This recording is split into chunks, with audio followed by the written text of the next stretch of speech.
Thank you so much, Will, and thanks for having us, y'all. We're super excited to be here tonight or this afternoon.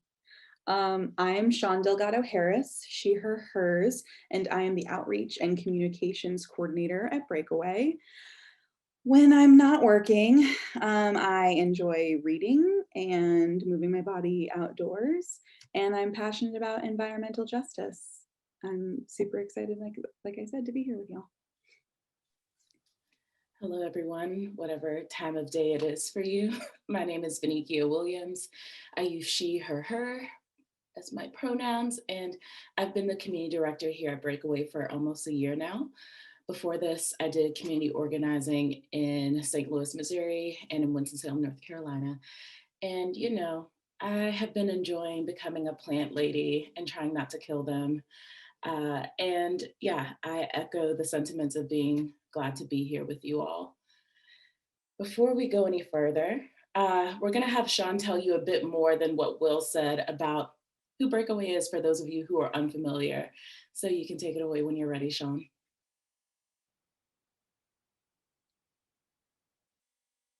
Oop, you're muted. Thanks. I've done this a time or two. Just you wouldn't know it though.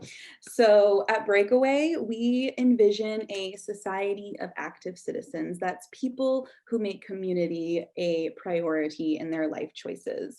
And I wanted to do it as a little disclaimer here and say that when we say citizen, we mean it in the sense of being a member of society, not based on citizenship status. So as Will said, Breakaway got our start working with alternative breaks, intending to offset the volunteer industrial complex and white saviorism by providing social justice education on the root causes of oppression. And now, 30 years later, it's our 30th anniversary this year, we do justice-based leadership trainings across all campus entities who work to support student leadership and center justice in their work. Pretty cool stuff. Before we go on anymore, we want to take a moment. I see that you all are already in the chat introducing yourselves, but I want you to take a moment to think about a topic that you're passionate about, something that you do service for, whether you're a part of a club, you're doing studies that center this topic. We'll have that be sort of our icebreaker in this moment. So with that, introduce yourself, pronouns if you'd like. If you want and you're really brave, you can do so off mic or off mute and aloud, but if not, the chat is fine. We want to know who's in the room. This is your story and you're passionate about it. So tell us, what do you care about?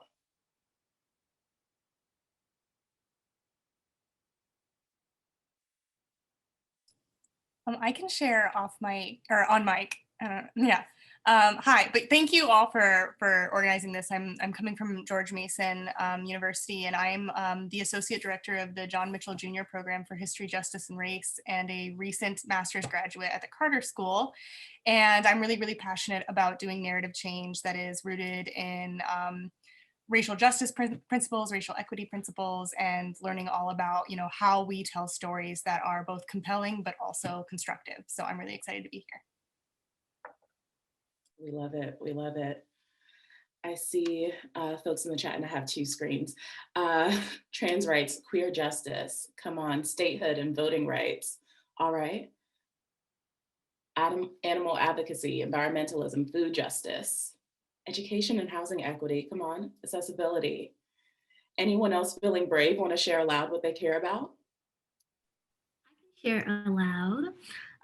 My name is Faith Arthur. I go to George Washington University. My pronouns are she, her. I'm passionate about education and racial justice. So glad you're here, Faith. I see folks who care about working with incarcerated artists and folks impacted by the prison system. Bridging generational gaps, yes, understanding cultural differences. Environment, especially when it comes to fast fashion. Foster care, youth, the right to know their story and share it. Social determinants of health and health inequity. This is your moment, friend. yeah, you all feel free to continue sharing these things. This is so good. There's so many interesting folks in here concerned with so many interesting things. And honestly, if I could, I would just sit and set up a virtual coffee date to hear more about what it is that you care about, all the good, the bad, and the ugly, because how we tell the stories that we love or talk about the moments that shape us matter. And that's what we're going to be doing here tonight, telling stories well and responsibly. So let's get started. Sean, what's ethical storytelling? It is hard to define ethical storytelling without first defining what unethical storytelling looks like. And in order to talk about ethical versus unethical storytelling, we need to understand power. Nigerian writer Chimamanda Ngozi Adichie defines power as the ability to not just tell the story of another person, but to make it the definitive story of that person. And the to make it that definitive story piece is the most important piece of that definition. It's the little t truths that we turn into big T truths. And definitive story power dynamics can look like history being written by those in power, defining the roles in the story, the hero, victim, villain of the story, defining what's normal or acceptable, and defining the problem, which often leads to the person telling the story having the solution. The definitive story is prominent when we tell what is called a single story. And the basis of unethical storytelling is telling a single story. Adichie has a couple of examples of single stories in her 2009 TED Talk. Some of you may be familiar with it. It's a favorite here at Breakaway. So we're going to play a little bit of it. And we ask you to make note of the power dynamics that you see at play in this clip. I have two screens too. Vaniki and I are fancy.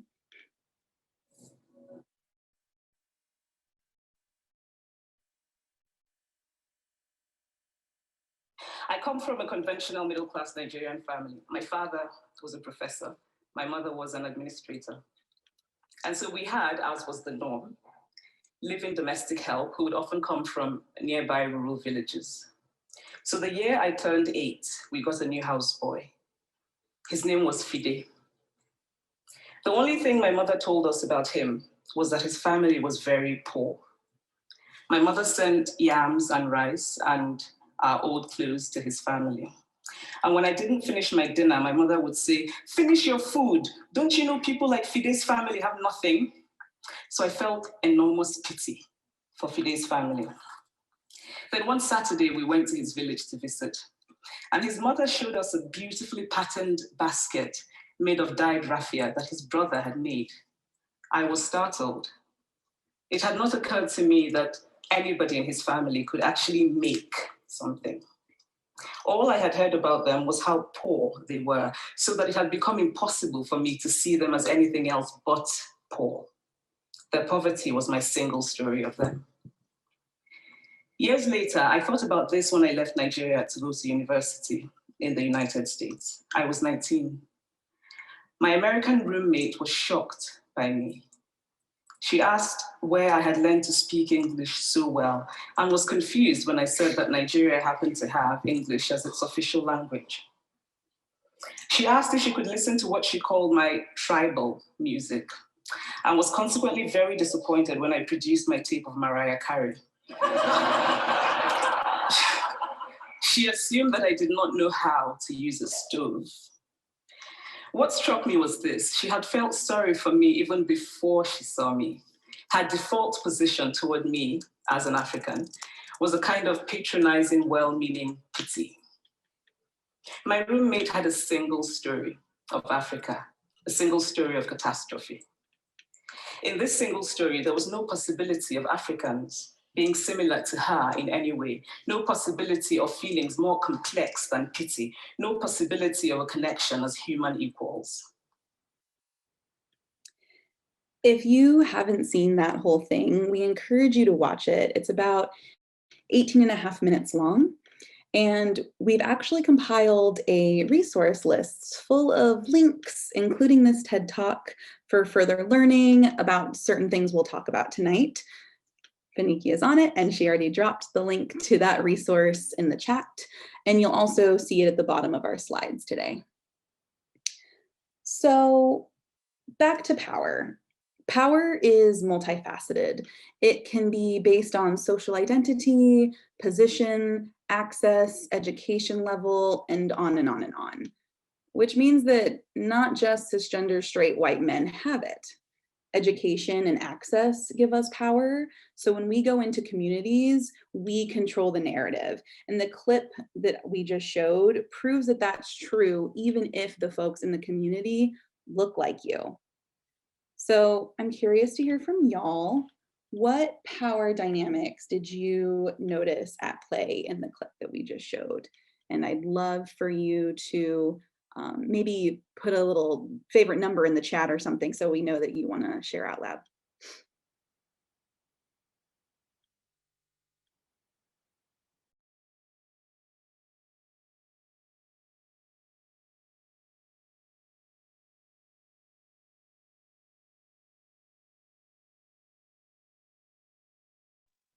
I know y'all aren't shy, and I'm happy to wait awkwardly in silence.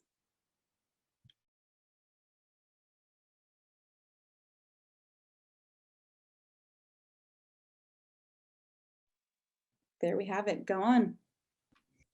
So what I thought was a little bit striking and thought was interesting was that she said that her roommate had like an image of Africa, or like the single story that she had like been taught or whatever, conditioned to believe before she even like, I guess, met her, really got to know her.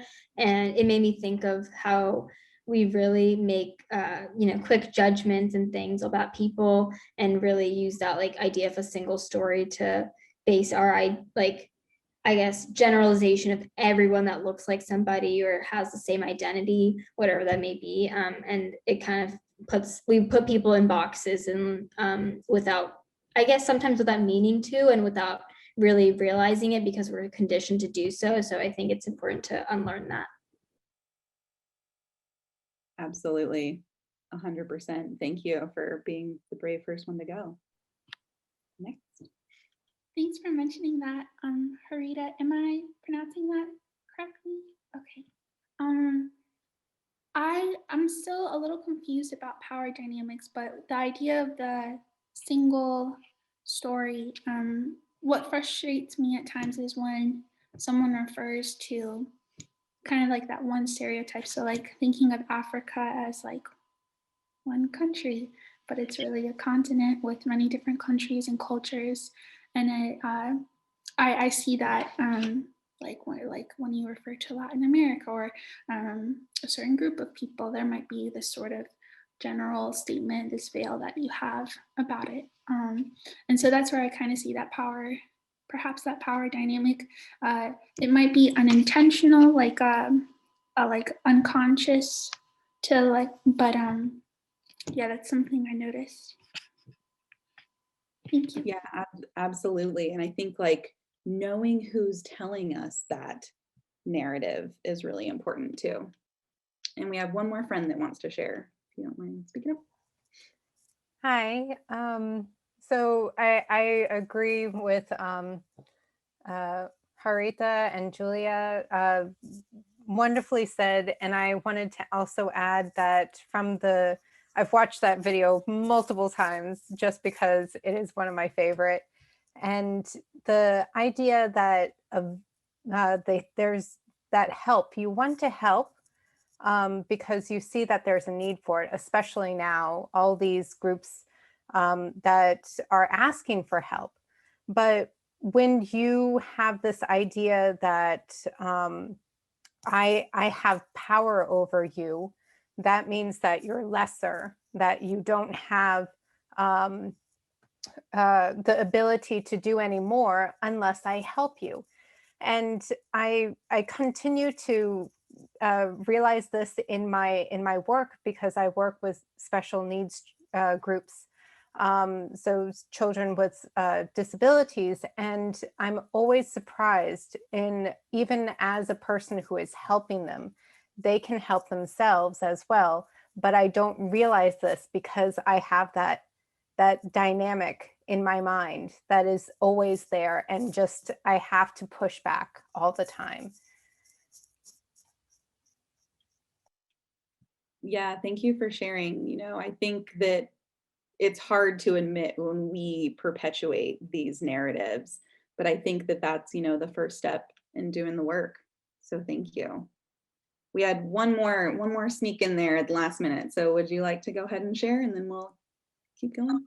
Yeah, so one thing that stood out to me was an element of like trust, like the roommate, and then like when she was speaking on her family, about the boy, and like how she trusted her mother's assumption about the boy and their family being poor, and then how the roommate like trusted media or like whatever resource she like got that assumption from, and like trusted that, and there wasn't any like uncertainty or question about it.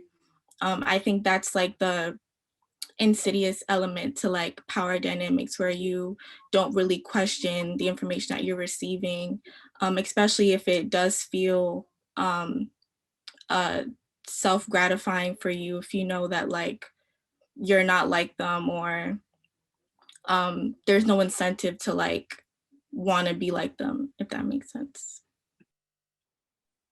No, Sean. but I was like, can I just say, all of you all are amazing, and we're just gonna bring you into our training cohort and say, come tell people this, because yes, yes, yes, and you may proceed. Sorry, but thank y'all for sharing. don't apologize to me, girl. Yeah, I think literally all of those points are phenomenal. And I think the trust piece is really interesting because we typically trust those that have power, right? And so I want to complicate power a little bit more. Power itself isn't inherently bad or good. When we think of power, we tend to think of how it's often used to benefit some people at the expense of others. But really, it's how we use it, or in that case, abuse it, that gives power morality. And there's multiple levels of power. There's power from above. You can think about your college dean, your instructors, or TAs. These people have the ability to influence your life and decisions because of their position or title. Non-school examples, you can think of a parent, a boss, politicians, and so on. There's peer-to-peer power. Think about your fellow students. They're able to influence actions or decisions because of your shared position, your interests, and so on. There's other examples like your friends, romantic partners, a fellow member of a student organization or institution, clubs, bowling leagues. No, you shouldn't be bowling right now, but whatever. And then there's power from below. You can think about a team you manage or a student organization you lead, a child or a dependent, everyday ordinary people that are out voting or campaigning. And these people all influence your decisions if they express their ideas and wishes, or they show initiative and take charge on a project. And so ethical storytelling, yes, thank you, Vanikia. Ethical storytelling is most important when you hold power relative to the people in the story. You are essentially the gatekeeper between the story subjects and your in-group, much like Chimamanda's mom was when she talked about how poor Fide is. And that makes you responsible for telling the whole story and not just the single story.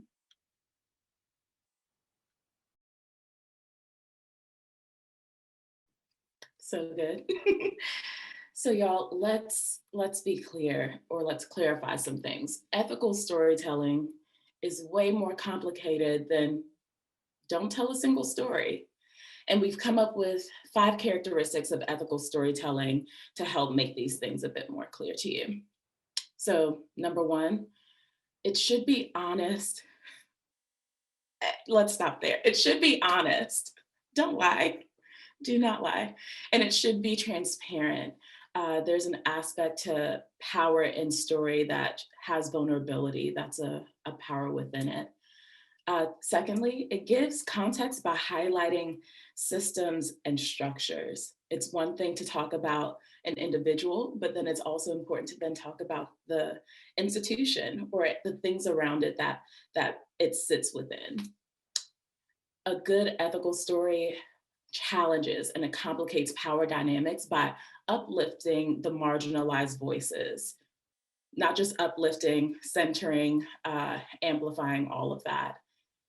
It challenges and complicates these single stories that we've heard so much of. And finally, an ethical story preserves the dignity of all who are involved. We got a bit of that from the video, where you're left feeling pity or superior to some of the folks who are involved. But in an ethical story, we recognize that all people here are human. And I wish that that didn't have to be something that's said. But again, that's why we're here. Knowing these characteristics are all good and well, but what does this look like in practice?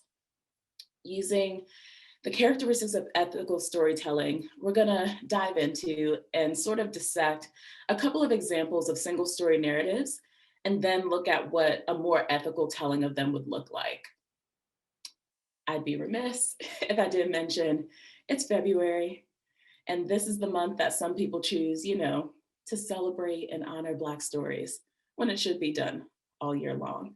But that's fine, because Black stories matter, and the stories we tell, how these stories are told, who gets to tell, all of that matters.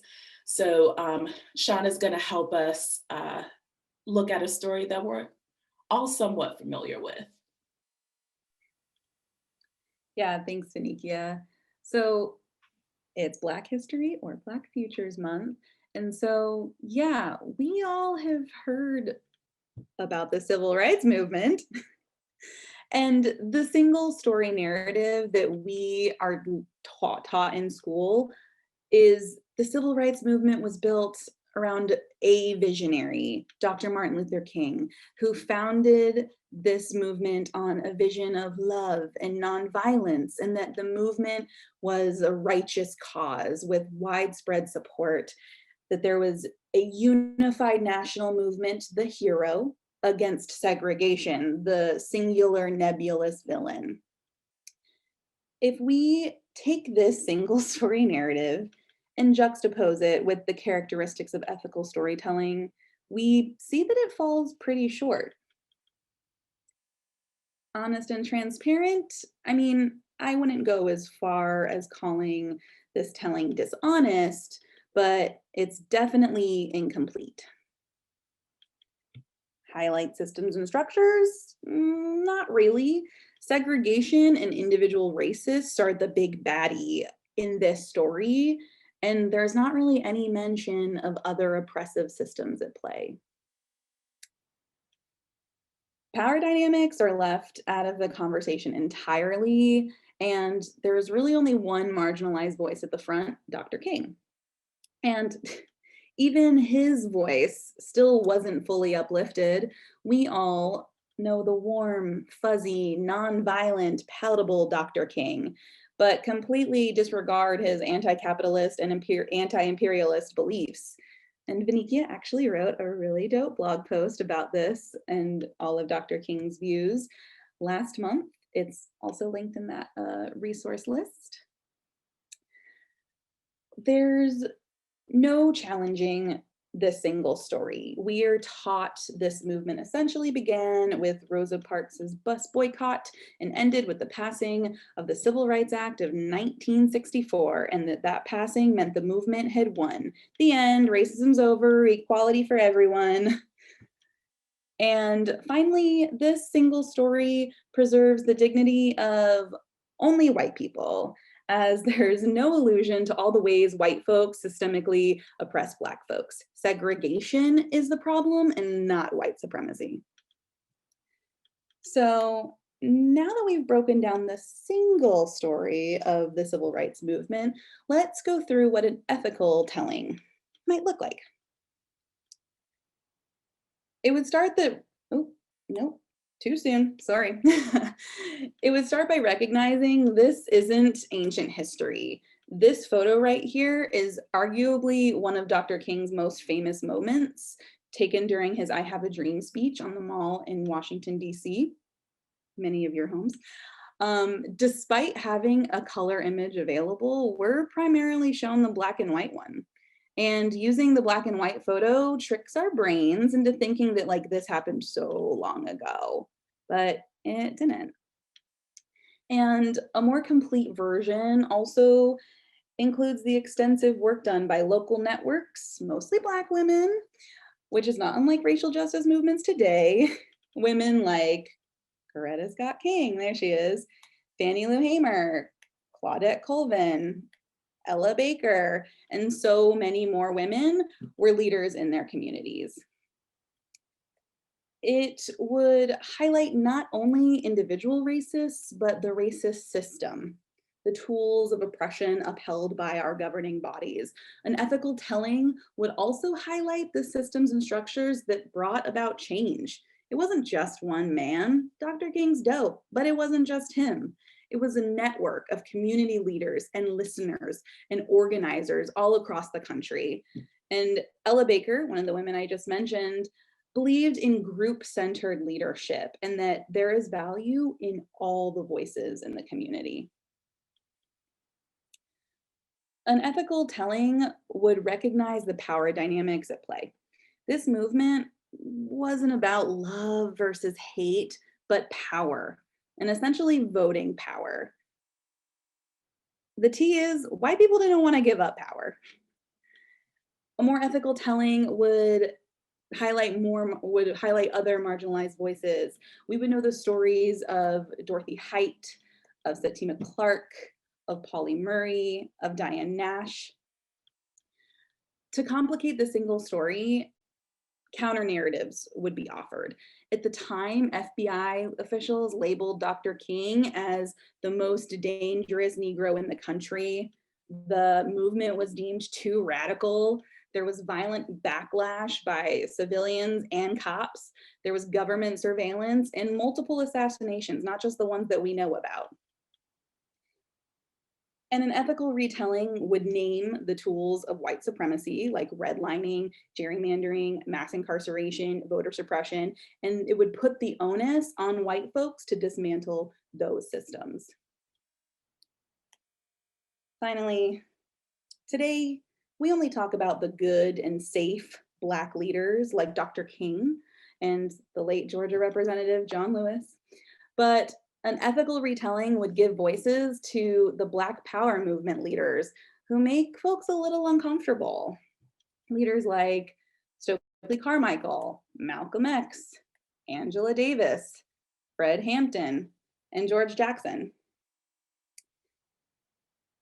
Before we move on, I want to plug Ibram X. Kendi and Keisha N. Blaine's new anthology, 400 Souls, A Community History of African America, 1619 through 2019. Because if your thoughts after merely scratching the surface of a more holistic telling of the civil rights movement or anything along the lines of, how did I not know this? How have I never heard some of these names before? What else don't I know about Black history? Then I totally recommend this book as a means to learn untold and relearn misrepresented Black history. I just got it this weekend, have already dived in a little bit. It's great. Great. Back to our regular programming. Vinikia? Another thing that I want to plug, which is also on that list for you, a friend of mine is involved with this project called Media 2070. And it's saying, what would it look like if Black people were always able to tell our own stories? And they believe in Black narrative power, from ideation all the way to dissemination. What would it look like to have hold of that? So I encourage you all to follow them along in this process and changing the future of how the plethora of Black stories are told. Anywho, In order to ethically tell a story of community, it is crucial to use asset-based rather than deficit-based language. Some of you, I'm sure, are familiar with this. To understand what this means, let's look to asset-based community development, or ABCD. So what we have here is a model that focuses on the strengths, abilities, opportunities, talents, and gifts as the foundation of the work. It's not an afterthought. And it all starts from within the existing community. Not what did you bring with you, what was already there when you arrived. And since we're talking to you all, different folks who are doing different service work, let's talk through an example of what deficit versus asset-based language looks like within your context. Before we go on, I want to acknowledge that this language may look familiar to some of you, and maybe you've even spoken about your service in this way. If there's guilt, shame, let it inform you, not keep you in place. We had our conversations about power, and we need to be aware about how that keeps us from entering a community well when we do service. That said, can I get another brave volunteer to read this blurb on the screen aloud, please?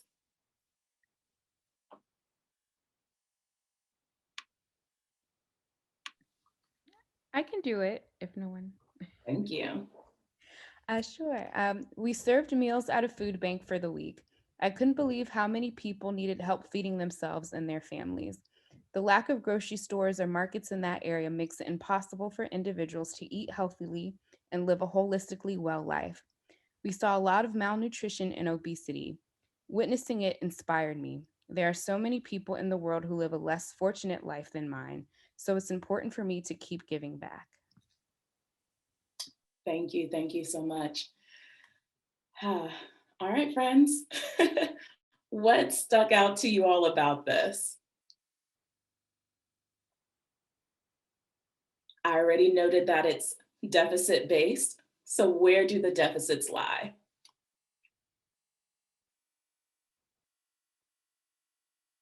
Feel free to utilize the chat. And once you put a number, you can go ahead and unmute and speak.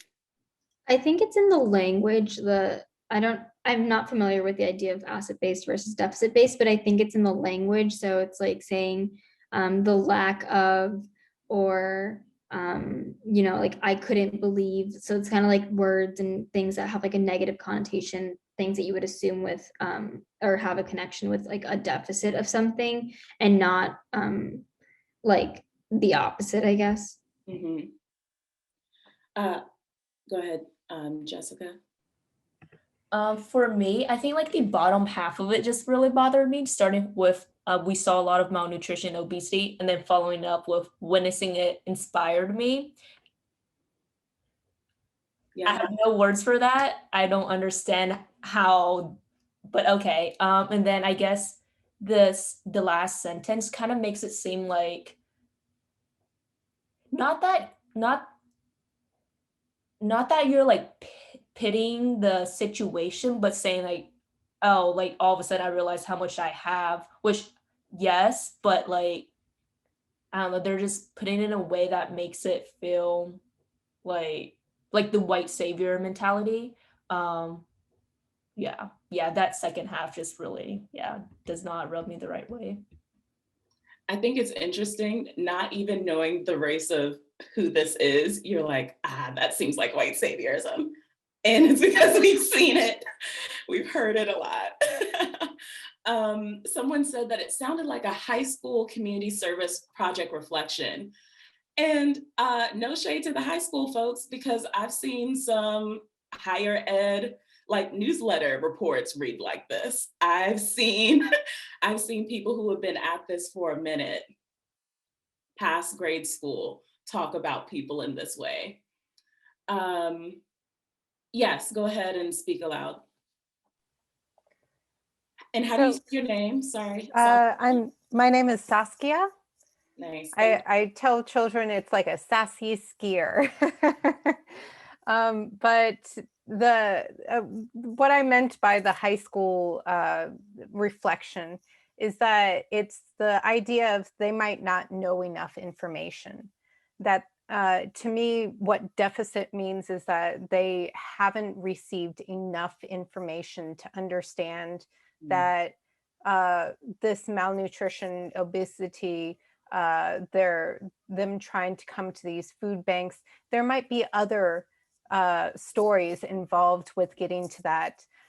Some people might have been struggling for this in this kind of issue for years, and it could be a political backing to it that is just blocking them from being able to get proper nutrition.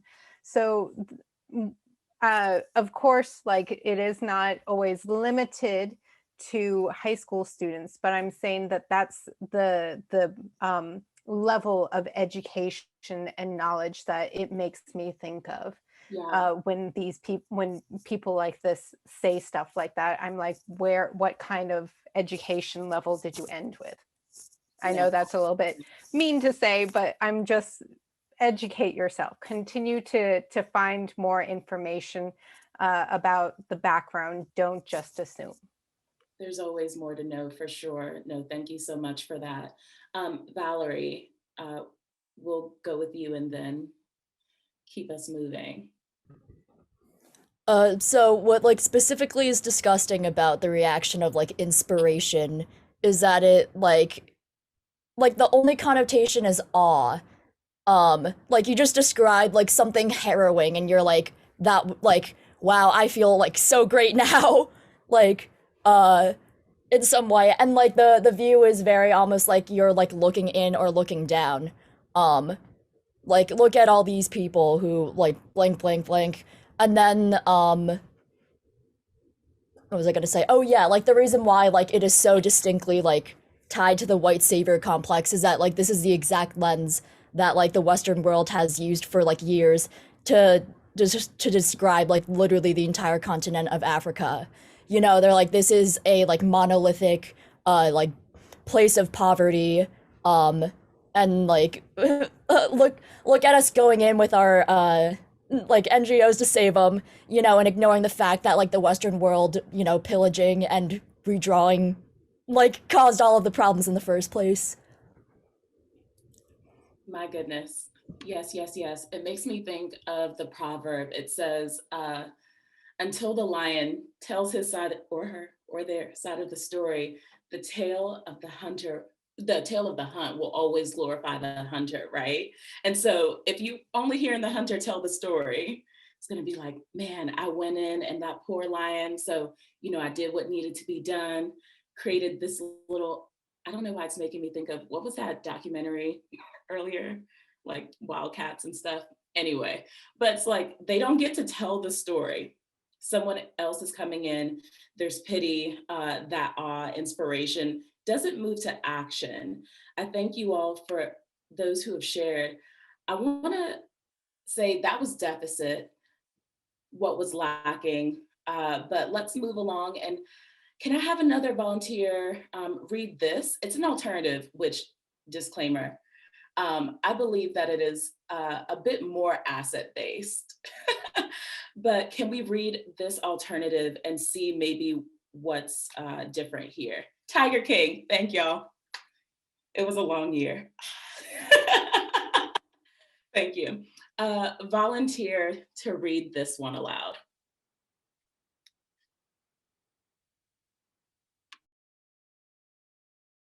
I can read it. So it says, for asset-based, we served meals at a food bank for the week. I loved getting to know the staff and community members around us. I always thought that people who needed food assistance were those experiencing homelessness, but I was surprised that so many people can barely get by with the rising costs of living. The neighborhood in that city has few grocery stores, but the food bank is one of the many initiatives the community is taking to support each other in making healthy, affordable food accessible. So much good work is happening there, and I'm excited to bring some of these ideas back to implement in my own community.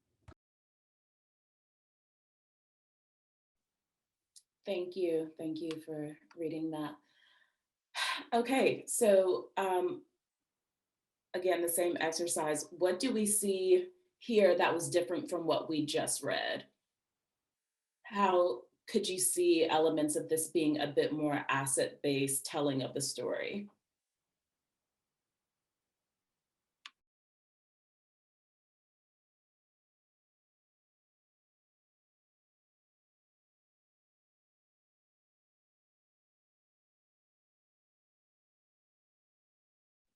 Will, you are on it. Thank you. And Will, if you'd like to share what you see, please feel free to. I'm gonna call you out. I will start. To me, the most striking thing and also the most important thing is that last piece. So much good work is happening there. First of all, recognizing that this community-based initiative is something that's coming from the community, which is also a really important thing to notice. And I'm excited to bring some of these ideas back to implement in my own community. That really is the idea of what our service is meant to be, not just one and done, but something that continues and lessons that you can sort of spread from community to community. And that, to me, that's the biggest and most important difference from the first one.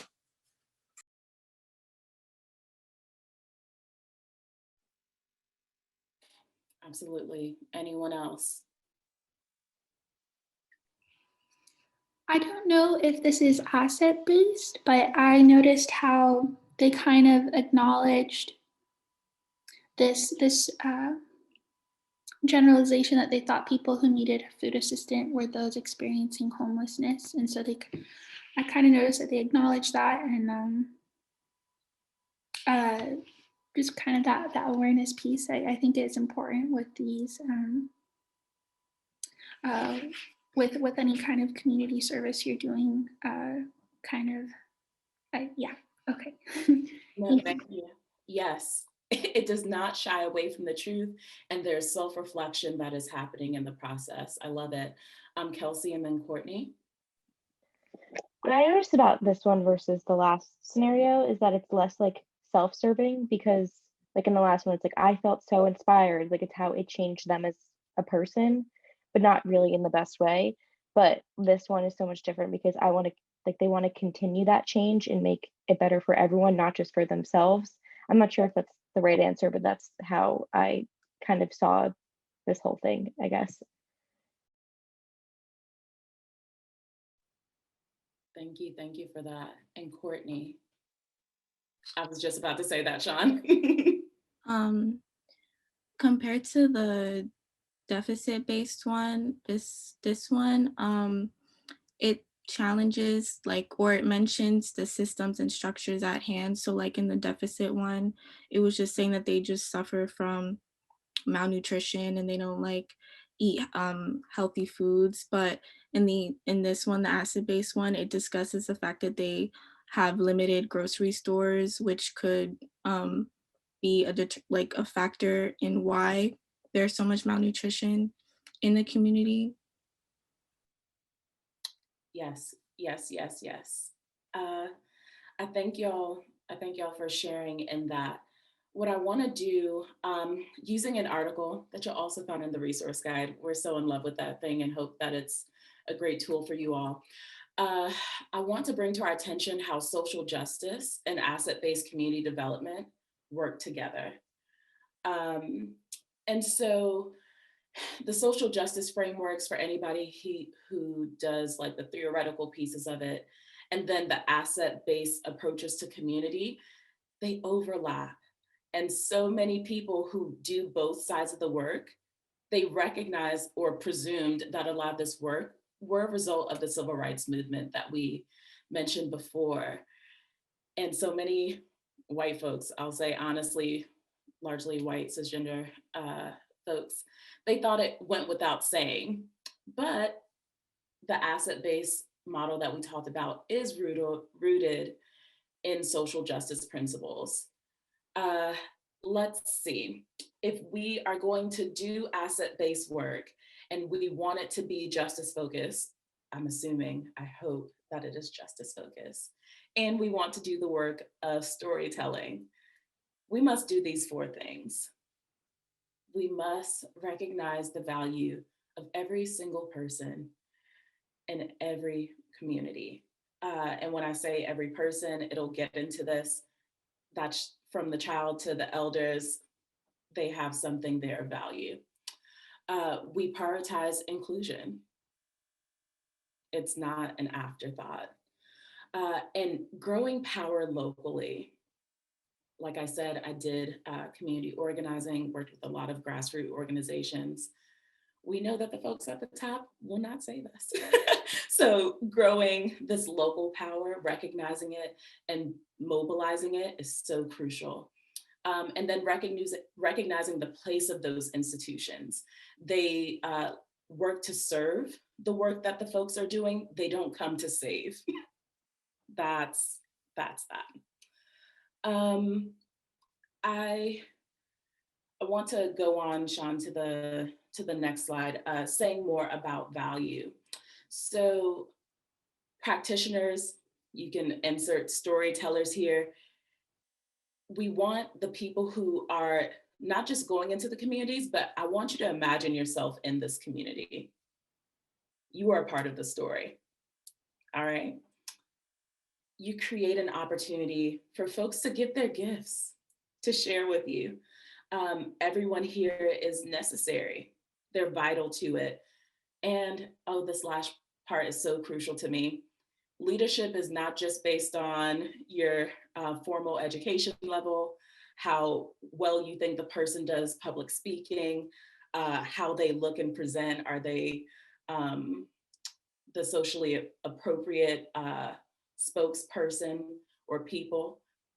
Everyone's voice here matters and is valued. Amen. All right. Next, with inclusion, storytellers, they need to ask, who is here? Number one, who is not here? Often it's out of sight, out of mind, but who is not here? What do we do to make it so those who are not here, they not only feel welcomed, but have a clear place? So you don't just build on the side house for me and say, oh, here's a seat at the table for you, and you just popped out the fold away table and some folding chairs. No, there's actually space for me here. And there's value in that place. That's inclusion. Power. Sean did a great job of talking about what that looks like. The ability to influence. We hope that you would wield such a thing positively and not negatively, to help and not to harm. And power, like, you recognize that it is important to organize people around the structural issues.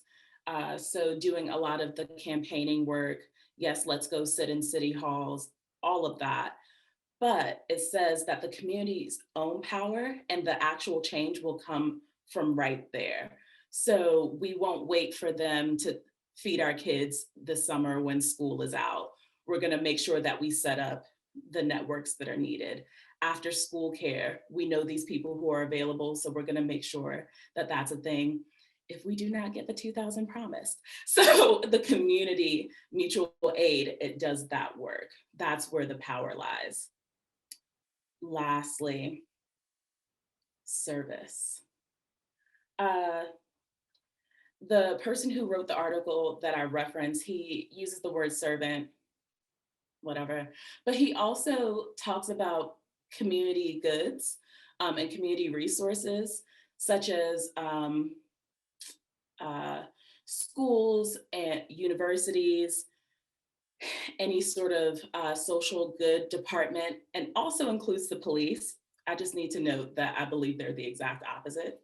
And if you'd like to have a conversation with me later about defunding and ultimately abolishing the police, my email address will be shared at the end of our time together. I just wanted to have that said. But here it said that a socially just world is one where institutions use their resources that y'all are getting more readily than the folks on the ground to walk alongside, to move alongside, or support from behind. It does not need to have your logo on it for it to be meaningful. They do not need to hand you the mic at the event in order for you to do that work. okay? And you ultimately aid the community and their assets. So I want to go back to our asset-based model of this story that we shared. And what we're gonna do, and forgive us, this is the first time we're doing it, so we're gonna see how this collaborative thing works. I want you all to take what's good about this and make it better. I wanna give you a few moments to collect your thoughts, but what we're gonna do is say, based on all the things that we talked about, recognizing the value based in the community, prioritizing inclusion, making sure that there's power and dignity for the people who are in the community, and ultimately the role that the institutions play are to serve the folks. I now want you all to rewrite the story in a more ethical way. So if you all would like to share in the chat, Sean will be, she's sharing her screen, and we'll refresh with some of the suggestions you all are giving. So drop in the chat or drop your favorite letter and just talk to us. How can we make what's here even more asset-based, even more ethical and true to what's happening in a community? Audrey. Yeah, one thing I noticed that might be interesting is, instead of using the word homelessness, reframing it again as kind of, I know that this is a discourse around like being unhoused, right? It's not an identity, and it's not because of the individual, it's because of the system. So that might be a word to use. Listen, the wordplay that some people think is just so folks can have fun, how we talk about people matters. And I often say, what's being said here, would I say that with that person in the room? Would you open your mouth to say that? So, Saskia, can you say a bit more about person first narrative?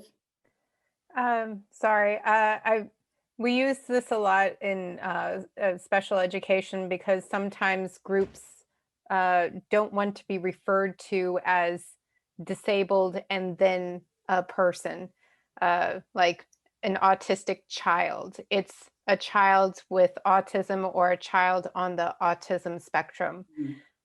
So it's person first, but of course there's exceptions. The blind community, they prefer to be identified through, or sorry, hearing groups, because Gallaudet is very proud of being not able to hear. But anyways, that's another thing. Yeah. That is so important. Asking people how they would like to be referred to. Yeah.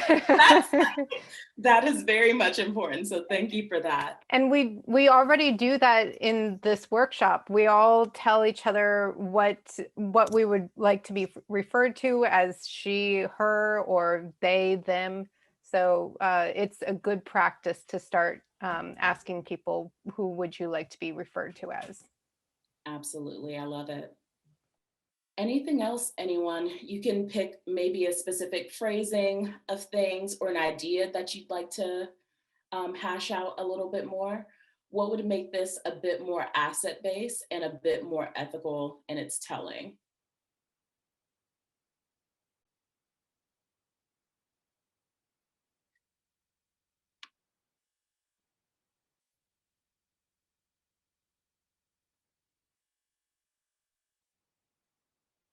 Jessica. I'm still kind of like thinking through this, but I think if I were to rewrite it just for the first two sentences, for food bank, I would maybe specify what specific organization, just to give more awareness and attention to what they're specifically doing, and maybe describe a little bit more of, is it just a food bank? Do they do other work, such as like casework? And then for second sentence, I would maybe focus the sentence more on like the staff and community members, what they did to make you feel like, to make you love the environment that they created. I'm just thinking of one organization, Miriam's Kitchen, which is like right on campus of GW. And for me, what I love about their organization is the like environment of dignity that they really create for their guests. So that's just what sticks out to me. I love it. Thank you so much. Yes, put some respect on their name, drop the link if they have a web page, how people can support their work, all of that. Will, you talked about barely getting by, reinforces stereotypes about poverty. Yes, yes, yes. And doesn't challenge the system that perpetuates those things. I always love a good call out within these things. And Julia, would it help to say where this community is? Absolutely. Give all the details and the best stories that you've heard. And it's retelling, you feel like you're there. You want to be there and a part of it. Even if you're just giving a glimpse into it, I think people should feel like I was there with you, doing that thing alongside you. At least good storytellers can evoke that. Address why there are only a few grocery stores. Makes it seem as if the neighborhood decided that they didn't want any more grocery stores. Exactly. Especially, I would probably give a tale of, but when we were driving in, maybe a place like 2 streets down, I saw about 5 grocery stores on that one street. In St. Louis, where I was coming from, what we call the Del Mar Divide. On one side of the street, economic innovation and buildup, and then you see nothing on the other side. So talking about why that is and why food deserts exist. Wondering what kind of ideas a person wants to bring back to their community. Yes, yes, yes. We got some more to give y'all, and it'll be talking about those things. Actually doing a call to action into it, not just for you, but something people can hold you accountable to, and something you can call them into, and you do that work together. Absolutely, I love that.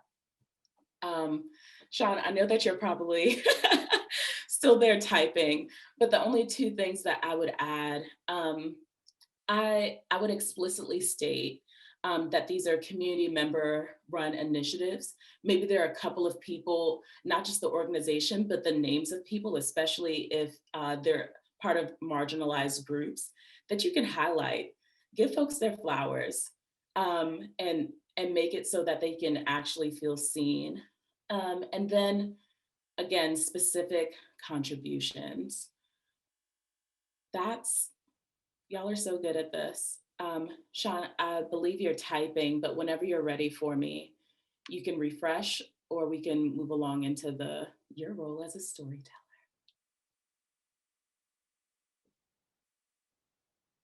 Hold, please. Give me 10 more seconds. Please. All right, well, I'm gonna call on someone else to speak aloud. What is a service experience? Have you ever had a story that you wish you would have told better? Maybe it wasn't a lie that you told, it just wasn't the full truth. And maybe something that you would say differently about your experience. Story time. Saskia. So I've worked in Romania with the Roma or the Gypsies, however they want to be called, of course. But when I tried to kind of explain this to other groups of Romanians, because they have this this stereotype of gypsies, and most of Europeans believe that gypsies come from Romania, and so all Romanians are this way, and it just continues to be stereotype after stereotype. It's a horrible layering effect. But when I worked with these Roma, I did not really understand the complexities of their origins, of what kind of things that they can do, and like how vast the population is, how it's influenced different cultures. And it's the way that I had experienced it was very empowering and very inspiring for me to want to go back to Romania. But at the same time, I was very young in recognizing this. And so I made mistakes with explaining this to people. And they immediately were like, you touched untouchables or dirty people or something like that. And maybe it's just because there's still that stigma that's blocking people. But I could still try to do a better storytelling of it to kind of coax them into understanding a different narrative. I thank you for that and being vulnerable in that sharing. And I think it's important to note that the story I would have told about my work, why I do that work, who I've done that work with, now in 2021 is probably not the story I would have told in 2015. In 2009. So our stories grow and they transform with us, like as you're exposed to more truth, exposed to more things. I feel like we should give ourselves permission and grace to go back and not rewrite the story, but help correct and, you know, do a little addendum, put a little parentheses like, I thought this, but maybe this. That's the beautiful thing of telling the story together. Yeah, so I appreciate you sharing that. Ooh, look at this. This is beautiful. One, thank you, Sean. You're amazing. I do what I can. And you did it greatly. So one more time, a volunteer. Let's read this thing and let's see if we did what we said we would do. Recognizing that y'all have lots of great ideas and talk fast. So I did not capture everything that everybody said. Caveat. And put a city and state where it says things. Talk about a thing that you like. So anyone who would like to role play in this.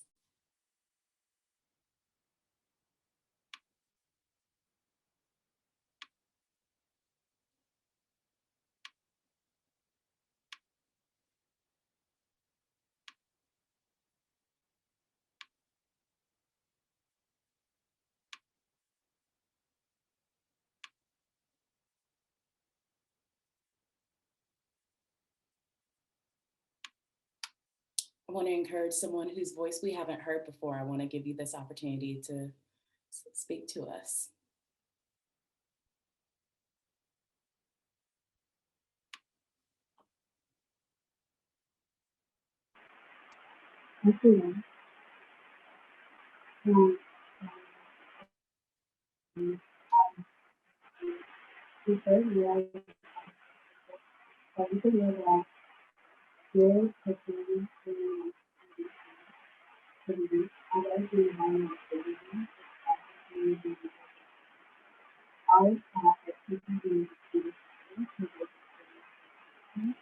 I want to cut in, Angel. I'm so sorry to talk over you, but you're very muffled. I'm not sure if you're maybe pushing against your mic, but I didn't know if it was my computer. No, we're just having a hard time hearing you. So I just wanted to recreate that space for you.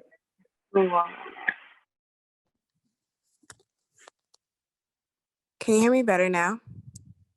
Much better. So much. Yeah. Okay. Give me one moment. Sorry, it's not working well for me. I can't hear, but I'll just read it really quickly. It says, we served at Miriam's Kitchen in Washington, D.C. for the week. I loved the environment of dignity, the staff and community members around us. I always thought that people who needed food assistance were those experiencing houselessness, but I was surprised that so many people are affected by the rising cost of living. The neighborhood in that city is located in a food desert, but the food bank is one of many initiatives the community is taking, like mentorship to support each other in making healthy, affordable food accessible. So much good work is happening there, and I'm excited to bring some of those ideas back, such as the food such as the food bank, to implement in my own community. Angel, you rock. That was an excellent rendition. Thank Brava. you, thank you. Sean, it's all you, friend. All righty. Let's see, where are we at? Okay, no, not you. Okay. Sorry about that extra slide there. So now what? Storytelling is a very powerful tool in justice work. Stories help us articulate our ideas, connect with our emotions, understand the world as it currently is, and imagine a new and better world. What does that mean for your role as a storyteller? How do you use your power to center the voices of those in communities who you provide service for? Is this your story to tell, or is your role just to shut up and listen and amplify voices? Are you at all sorry, no. You all had mentioned, think caring about topics like environmental justice, racial justice, trans and queer justice. And I'm wondering, how do you center these stories and not just focus them on trauma and disaster? So the first thing that you can do is use your power. I'm gonna say it again, use your power. We mentioned many times that power is not inherently bad or good. It's how you wield that power that gives it morality. So by being here tonight, I already know that education and access are some of y'all's power. So use it. Use them to seek out not the stories that support your narrative, but also the ones that contradict it. The second thing you can do is consume content. Read, watch, listen. It doesn't matter how. The way that you become a better storyteller is taking in more stories. Don't just rely on scholars. There is, as they say, wisdom in the room. And we just want to shout out StoryCorps. It's an organization that we used this summer for our ABCs, which is a summer conference that we put on.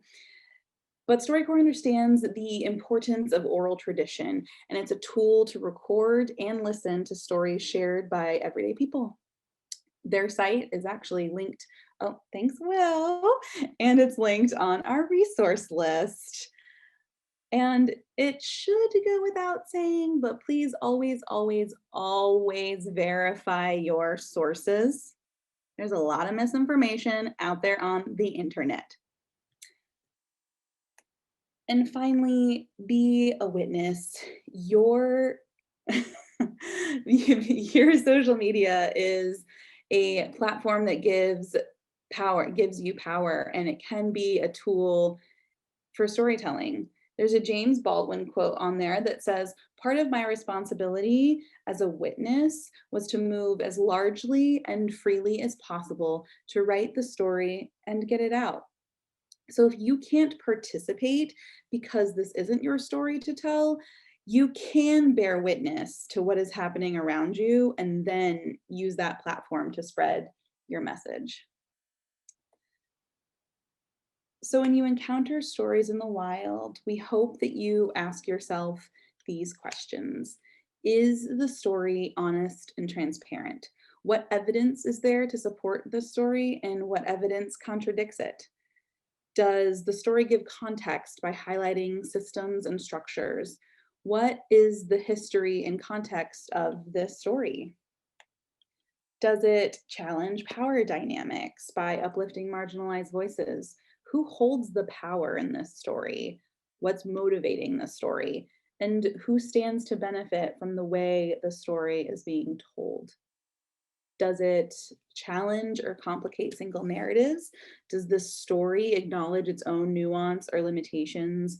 Are there other examples, explanations, or perspectives on the same topic that you can seek out? And finally, does the story that you're hearing preserve the dignity of all involved? Are all voices given agency and representation? So that was a lot. Now that we have gone through all the characteristics of ethical storytelling and given you some questions to ask yourself when you encounter stories, we want you to reflect back on the topic that you told us about in the beginning. And since this topic is something you care about, you are likely a creator of stories in that topic. So what would it look like to apply the characteristics of ethical storytelling to your specific passion? What would it look like to use your power or to be a witness who delivers the message of that topic? What can you be consuming content-wise that will make you a better storyteller in this realm? How can you shift the language you use when telling the story from deficit-based to asset-based? So we're asking you to come up with a set of standards for yourself in which you tell the story of the thing that you're passionate about. So we're going to go ahead and give you a couple of minutes to reflect on that. And then we would love to hear some responses. So thanks, Vanikia. There's the characteristics of ethical storytelling. I'll let you know when we'll have about a minute left to wrap up.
All right, take about another minute.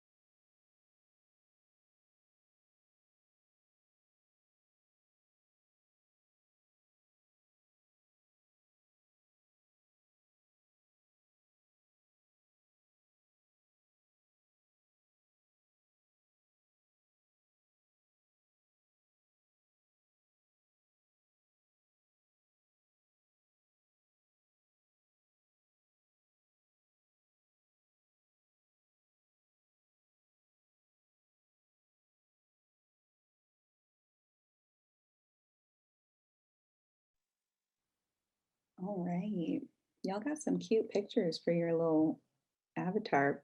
I was scrolling to make meaningful eye contact with you, but there's a lot of cute pics.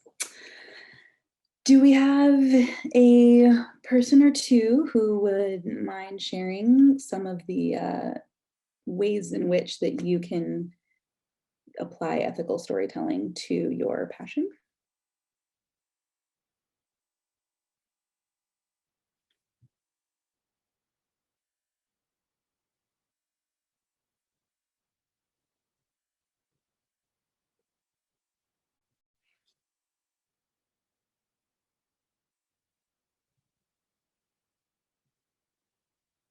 Yeah, please, Matthew, go ahead. So my big passion is DC statehood.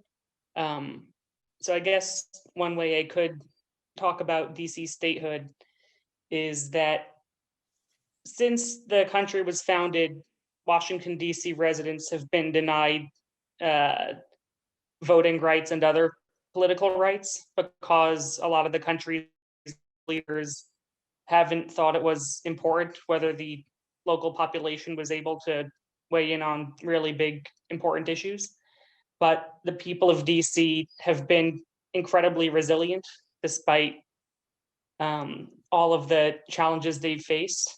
And it's been they've done incredible work continuing to advocate for these rights despite all of the challenges they face by marching, writing letters, organizing protests, getting in touch with people outside the city. And when when the community and their allies prevail one day, things will be much better off for everyone involved.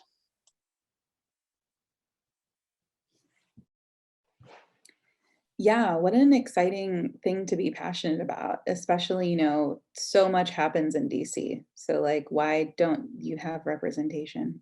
It's confusing to me. Thank you for sharing. Our next friend in the chat, go on ahead. I think that's me. I am a therapist on the side. I'm also the director of our community engagement office at Mason. So just want to say thank you for including us and allowing Mason to be here today. We hope to return the favor.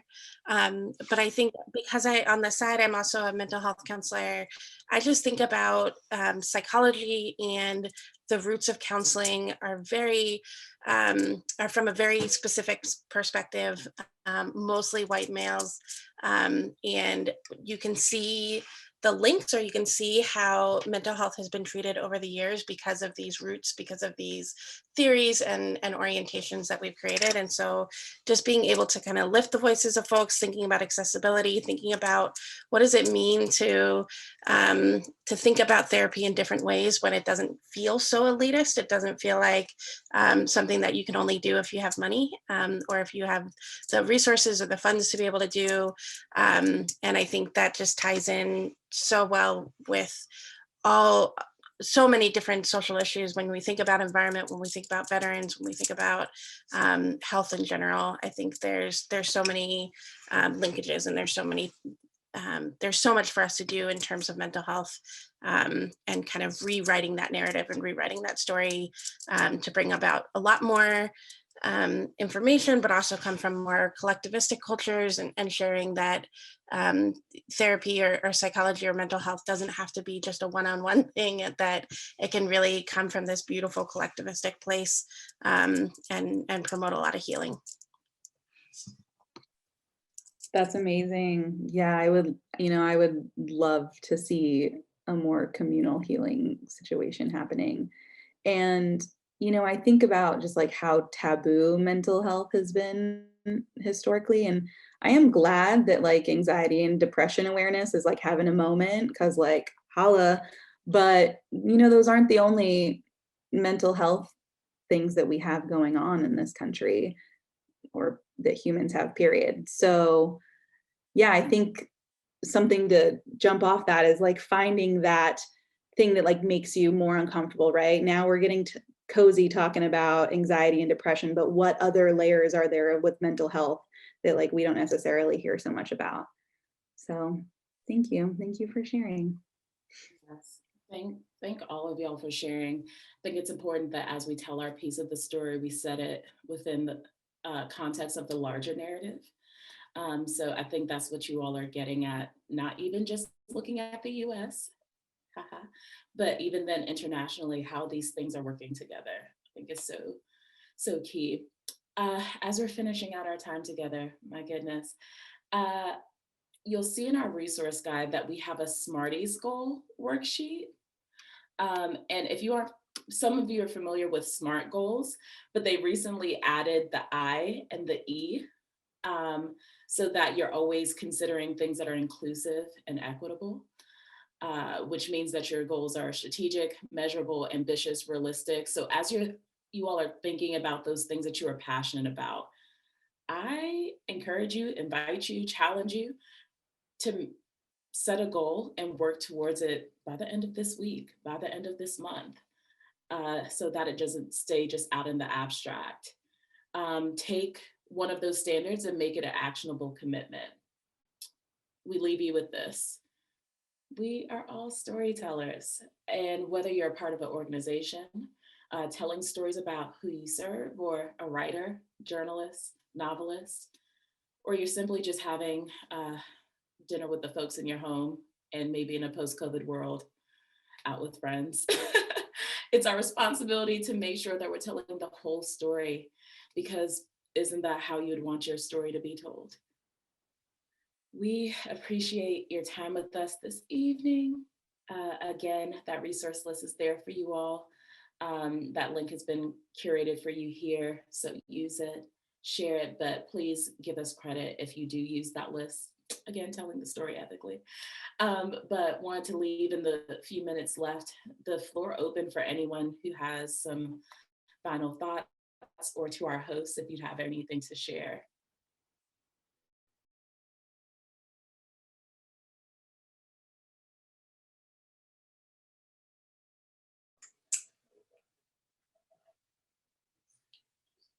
I just like unmuted myself and sat in silence because I wanted to give the space if anyone wanted to share, which was weird but I do want to encourage my GW folks, as well as everybody at George Mason, everybody who here is engaging in some form of service this year, to really critically assess what role storytelling has in service. And how we talk about our service, not just in reflection, not just internally, but also how we present to the outside world. If you have not seen the Savior Barbie Instagram, you have to look at it. It's so funny. And it's a perfect example. Sean looks like she hasn't seen it before. You have to go look at it. I'm literally doing it right this second. It's so funny, but it's a great example of how we do not want to tell the story of service, right? And tell the story of these communities that we're interacting with, even in a virtual setting. That's it. I'm gonna get off my soapbox because no one actually asked me to get on it. I wanted you on the soapbox, to be clear. Yes, there it is. Barbie Savior. It seems hilarious. So thank you for that joyous nugget. Very hilarious. Thank you for reminding me that exists. And Barbie has a story to tell. She don't need to be worried about the mother folks. Anyone else? Do you have anything that you'd like to share with us?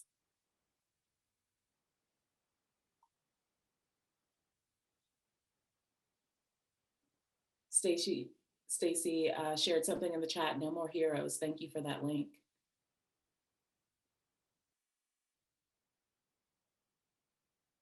Well, you all, as with any good story, you must know when to end it. This is the end of our time together. Again, we thank you, whether it be in the next blog post you're gonna write, that next Instagram caption, tell the truth, tell a good story. And until next time, we'll see you later. And don't be strangers. Oh, My yeah. inbox is always open. Thanks, friends. Have a good evening.